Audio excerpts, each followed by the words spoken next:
আমার সংসারের সৎ মায়ের জন্য আমি তেমন কিছু করতে পারি না। একদিন রাতে সৎ মাকে জোর করে যা করলাম। বন্ধুরাই বিষয় সম্পূর্ণ গল্প জানতে হলে ভিডিওটি না টেনে শেষ পর্যন্ত দেখুন। বন্ধুরা, ভিডিওটি শেষ পর্যন্ত দেখলে আপনি গল্প শুনে অনেক মজা পাবেন। আমাদের ভিডিওটি ভালো লাগলে আমাদের চ্যানেলটি সাবস্ক্রাইব করুন এবং কমেন্ট করে জানিয়ে দিন কোন ধরনের গল্প আপনি শুনতে পছন্দ করেন। চলুন বন্ধুরা, গল্পটি শুরু করি। রাত 11টা বাজে। বাসায় গিয়ে খাবার খাবো, এখনো তার নসিব হয়নি। আর ভালো লাগে না এই দুনিয়ায় কোলাহল, তার মধ্যে সৎমার পেঁচাল একদম সহ্য হয় না। দিনভর কাজ করে রোজগার করি, তা উনার হয় না, আরও টাকা চাই উনার। মনে হয় আমি টাকার মেশিন। হেঁটে হেঁটে বাসায় যাচ্ছি, কোনো গাড়ি নাই যে গাড়ি করে বাসায় যাব। আর গাড়ি করে বাসায় গেলে মা দেখলেও শুরু করবে যে লাট সাহেব পায়ে চলাচল করে আসতে পারে না, গাড়ি লাগে উনার। সারাদিন কাজ করে পা আর চলছে না, পায়ের গোড়ালিগুলো মনে হয় এখনই খুলে পড়ে যাবে। না, আর সম্ভব না, হেঁটে যাওয়া, একটু বসে জিরিয়ে নেই, তারপর না হয় আবার বাসায় যাওয়া যাবে। রাস্তার ধারে একটা জায়গায় বসে আছি, পাশে ধান ক্ষেত, তারপর পাশে আবার পুরো জঙ্গল। ভয়ও করছে, কিন্তু ভয় করলেও কিছু করার নেই, পা যে আর চলছে না। হঠাৎ মনে হলো পাশে কেউ একজন বসে আছে আমার পাশে। ফিরে দেখলাম না, কেউ তো নেই। হঠাৎ কাঁধে কারো মাথা রাখার উপস্থিতি টের পেলাম। এবার তো ঘাবড়ে গেলাম, কে কে, কিন্তু কাউকেই তো দেখছি না। না, এখানে আর থাকা যাবে না, তাড়াতাড়ি উঠে চলে যেতে নিলাম, কিন্তু কেউ একজন পিছন থেকে জড়িয়ে ধরেছে মনে হচ্ছে। এবার ভয় পেয়ে গেলাম, ভয়ের চোটে কপাল বেয়ে ঘাম ঝরে পড়ছে, কিন্তু কাউকেই দেখতে পাচ্ছি না। প্লিজ, কে আপনি সামনে আসুন, আমার খুব ভয় করছে। অদৃশ্য থেকে একটা আওয়াজ আসলো, ভয় পাওয়ার কিছুই নেই, আমি তোমার কোনো ক্ষতি করব না। আর আমি তোমার সামনে আসলে তুমি সহ্য করতে পারবে না, আমার রূপ দেখলে তোমার চোখের জ্যোতি নষ্ট হয়ে যাবে। এবার ভয়ের মাত্রাটা যেন আরো বেড়ে গেল। কে আপনি? আর আপনি সামনে আসলে কেন সহ্য করতে পারবো না? অদৃশ্য থেকে আবার আওয়াজ আসলো, কারণ আমি পড়ি। কথাটা শোনার পর তো মনে হয় এবার সত্যি আমার পেন্ট নষ্ট হয়ে যাবে। চুপ করে আছি ভয়ে। অদৃশ্য থেকে আওয়াজ আসলো, এই কথা বলছো না কেন? কি বলবো বুঝতে পারতেছি না, কি বলবো আমি? অদৃশ্য থেকে আওয়াজ আসলো, চলো আমরা ওদিকটাতে গিয়ে বসি, ঘাসের উপরে। আচ্ছা, ভয়ে ভয়ে বললাম, কারণ কথা না শুনলে আমার ঘাড় মটকাবে। আচ্ছা, কোথায় আপনি? আমি এসে বসেছি তো ঘাসে। পাশে থেকে আওয়াজ আসলো, এই তো আমি পাশে। আচ্ছা, একটা কথা বলি। পাশে থেকে আওয়াজ আসলো, হা বলো। দেখুন, আপনি সামনে না আসলে আমি কথা বলবো কিভাবে? আপনি প্লিজ আমার সামনে আসুন। আচ্ছা, আসবো, তবে তার আগে বলো তোমার কেমন মেয়ে পছন্দ, মানে তোমার স্বপ্নের রানীটা কেমন হবে? আমার পছন্দ সাদাসিধা একটা মেয়ে, যে সাদা একটা সিম্পল ড্রেস পরবে, যাকে এক দেখায় আমি ভালোবেসে ফেলবো, ও রূপে পাগল হয়ে যাব আমি। আচ্ছা ওয়েট। হঠাৎ দেখলাম সাদা একটা আলোক রশ্মি জ্বলতে জ্বলতে উপরের দিক থেকে নামছে। আলোক রশ্মিটা হঠাৎ বড় হয়ে গেল। আলোক রশ্মিটা বড় হওয়ার পর এত আলোকিত হয়ে গেল যে জায়গাটা আমি চোখে কিছুই দেখতে পাচ্ছি না। হঠাৎ সবকিছু আবার আগের ন্যায় ক্লিয়ার হয়ে গেল, সব স্বাভাবিক হয়ে গেল। পাশে ফিরতেই দেখলাম সাদা ড্রেস পরা একটা মেয়ে আমার পাশে বসে আছে। মেয়েটার দিকে নজর পড়তেই আমার দুনিয়ায় দাড়ি পাল্টে গেল। এত সুন্দর মেয়ে এই জমিনের বুকে এর আগে কখনো আমি দেখি নাই, মনে হচ্ছে জান্নাতের কোনো হুর ভুল করে জমিনে নেমে এসেছে। আমি হা করে ওর দিকে তাকিয়ে আছি। এই কি দেখ, আমার লজ্জা করে তো, এমন করে তাকিয়ে থেকো না। মেয়েটার কথায় আমার ধ্যান আসলো, কিন্তু আমার সবকিছু যেন উলট পাল্ট হয়ে গেল, মাথায় কিছুই কাজ করছে না। আপনার নাম কি? আপনার বাসা কোথায়? আপনি কি করেন? আপনার বাসায় কে কে আছে? এক গাদা প্রশ্নে ছুড়ে মারলাম। মেয়েটা এই স্টপ, আস্তে আস্তে একটা একটা করে জিজ্ঞাসা করো, না হয় একসাথে এতগুলোর উত্তর আমি কিভাবে দিব? মেয়েটা, আমার নাম মাবসুরাতুন নূর, তবে সবাই আমাকে মাবসুরাহ বলে ডাকে। আর আমার বাসা হচ্ছে পরিপালকে, আর আমার বাসায় আমার বাবা আর মা আছে। আপনি পরি হলে জমিনে কি করছেন? এখন আর তেমন ভয় করছে না?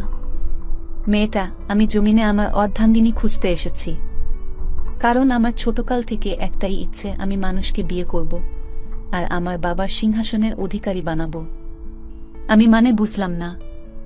মেয়েটা, মাবসুরাহ আমার বাবা পরিপালকের রাজা।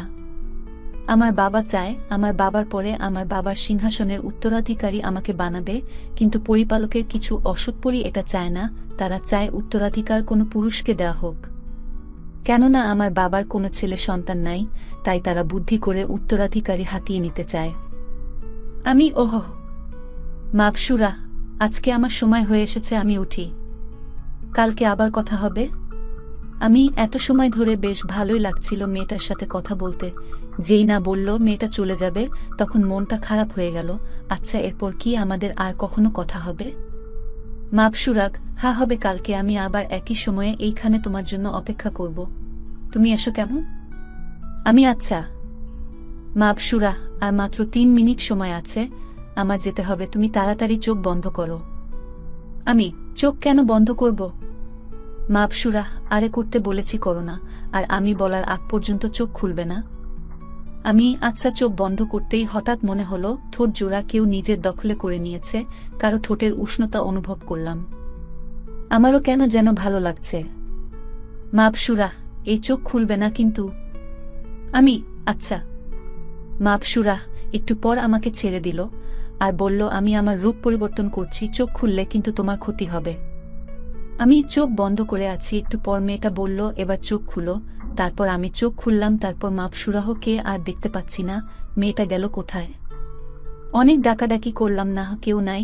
তারপর মোবাইলটা পকেট থেকে বের করে দেখলাম কয়টা বাজে। ঘড়ির টাইম দেখে মাথায় যেন আকাশ ভেঙে পড়ল, রাত 2টা বাজে। আজকে বাসায় গেলে মা আমাকে মেরেই ফেলবে। তাড়াতাড়ি করে উঠে ঘরের দিকে হাঁটা দিলাম, কিন্তু কেন যেন মনে হচ্ছে ঠোঁট জোড়া মিষ্টি হয়ে আছে। মনে হয় মিষ্টির গোডাউনে ঢুকে কয়েকশত কেজি মিষ্টি খেয়েছি। বাসায় প্রায় পৌঁছে গিয়েছি, আর একটু পথ বাকি। ওহ আচ্ছা, আমার পরিচয় দিতে তো ভুলেই গেছি। আমার নাম আকাশ, পড়ালেখা অনার্স 2য় বর্ষ পর্যন্ত, পরে আর পড়া হয়নি, কারণ মা মারা যায়। পরে বাবাও আরও একটা বিয়ে করে নেয়, তিনি চায় না আমি আর পড়ালেখা করি, শো অফ করে দিয়েছি। আর একটা ছোটখাটো দোকানে কাজ করি। এই পরিচয়টা খালি গল্পের ক্ষেত্রে। এবার গল্পে আসি। বাসায় পৌঁছাতেই মাকে ডাক দিলাম। মা এসে দরজা খুলে দিল, সাথে আরও এক গাদা কথা শুনিয়ে দিল। লাট সাহেবের ছেলে, এত রাত অবধি কোথায় ছিলি? তোর কি ঘর বাড়ি নাই নাকি? রাতের বেলায় ঘুমটা নষ্ট করে তোর জন্য দরজা খুলতে হচ্ছে। কাল থেকে এমন হলে ঘরে জায়গা পাবি না। আকাশ, কি আর করা, কথা শোনা তো আমার নসিবে সব সময় লেখা আছে। মাথা নিচু করে রুমে গিয়ে ফ্রেশ হয়ে নিলাম, কিন্তু একটা জিনিস লক্ষ্য করলাম, গায়ে পরনের শার্টটা যখন খুললাম তখন একটা ঘ্রাণ আসলো নাকে। মনে হচ্ছে পাগল হয়ে যাব। ঘ্রাণটা আমাকে একদম পাগল করে দিচ্ছে। তারপর খেয়ে শুয়ে পড়লাম। শুয়ে শুয়ে ভাবছি একটু আগের ঘটনা। মেয়েটাকে একদিনেই মনে ধরে গেছে আমার। আচ্ছা, মাপসুরাহ কি কালকে আমার জন্য ওই জায়গায় অপেক্ষা করবে? কিছুতেই ভুলতে পারছি না মাপসুরাহ কে। ভাবতে ভাবতে ঘুমিয়ে গেলাম। অন্যদিকে মাপসুরাহ ওর পরিপালকে যায়। মাপসুরাহ এর বাবা, কিরে বলির পাঠা পেলি? মাপসুরা, হ্যাঁ বাবা, বলির পাঠা পেয়ে গেছি। একটা অনলাইন পেজে জামা দেখে ভালো লাগল সুইটির। জামা সম্পর্কে অনেক কিছু লেখা, কিন্তু দাম লেখা নাই। সুইটি কমেন্ট করল, দাম কত? ইনবক্সে আসুন। সুইটি মেসেজ পাঠাল, জামাটার দাম কত? কোনো জামা ম্যাডাম? হালকা বেগুনি রঙের জামাটা। জামার কোড নাম্বারটা বলুন প্লিজ। কোড কোথায় পাব? ছবির নিচে লেখা আছে দেখুন। সুইটি আবার পেজে গিয়ে জামাটা খুঁজে বের করল। কোড নাম্বারটা দেখল, M06। জামাটার দাম কত? এটা তো আপা স্টক আউট। সুইটির মেজাজ খারাপ হয়ে গেল। আপনাদের পেজে তো দেখাচ্ছে জামাটা আছে। তাই নাকি? আমি চেক করে আপনাকে জানাচ্ছি। ঘন্টা 3-4 পরে মেসেজ আসল, সরি ম্যাডাম, M06 স্টক নেই। পেজে আপডেট করা হয়নি, এখন আপডেট করা হয়েছে। গোলাপিটা আছে? সরি, কোড নাম্বার বলুন প্লিজ। সুইটি আবার পেজে গিয়ে দেখো গোলাপি কোড নাম্বার M07। M07 আছে? এটাও স্টক আউট ম্যাডাম। সুইটি পেজে না গিয়ে মুখস্থ লিখল, M08 আছে? না ম্যাডাম। M10 আছে? না ম্যাডাম। M02 আছে? জি এটা আছে ম্যাডাম। 2 পিস আমাকে পাঠিয়ে দেন। ঠিকানা আর মোবাইল নাম্বার দেন প্লিজ। সুইটি ঠিকানা আর মোবাইল নাম্বারটা মেসেজ করে দিল। 4 দিন পরে সুইটির মোবাইলে কল আসলে একটা পার্সেল আসছে। কিসের পার্সেল? আমি তো বলতে পারবো না আপা। আচ্ছা, আমি হেড অফিসে জানাচ্ছি। রাতে সুইটির কাছে পেজ থেকে মেসেজ আসল, আপনার পার্সেলটা পাঠানো হয়েছে, রিসিভ করুন প্লিজ। কোনো পার্সেল? N02। এটা কি জিনিস?